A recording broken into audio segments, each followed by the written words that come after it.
இன்னைக்கு Monday. So Monday morning பிரேக்ஃபாஸ்ட்டுக்கு, லஞ்சுக்கு 2த்துக்குமே சேர்த்து சப்பாத்தியும், பட்டாணி குருமாவும் வச்சுட்டேன். இன்னைக்கு ஈவினிங் ஒரு ரிசப்ஷன் போகிற வேலை இருக்குது. ஸோ அதனால் சாப்பாடு எதுவும் செய்யலை. சப்பாத்தி பசங்களுக்கு கட்டி கொடுத்துட்டேன். எங்களுக்கும் சப்பாத்தி மதியானத்துக்கு இருக்குது. அதனால் அதை வச்சு இன்னைக்கு ஓட்டிடலான்னு முடிவு பண்ணியாச்சு.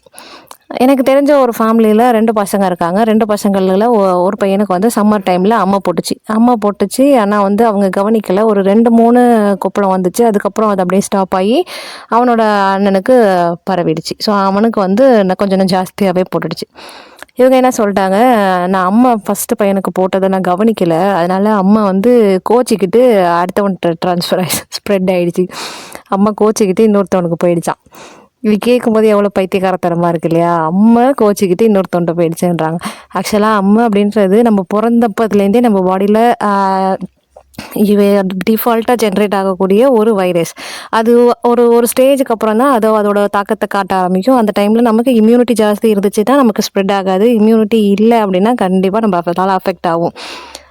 அது ஒரு வைரஸ் அப்படின்றதுனால வைரஸ்க்கான ட்ரீட்மெண்ட் எடுக்கணுமே தவிர, அது யாரோட நம்பிக்கையும் நான் கெடுக்க விருப்பப்படலை. பட் ஆனால் அதை வைரஸாக பாருங்கள், சாமியாக வேண்டாம்.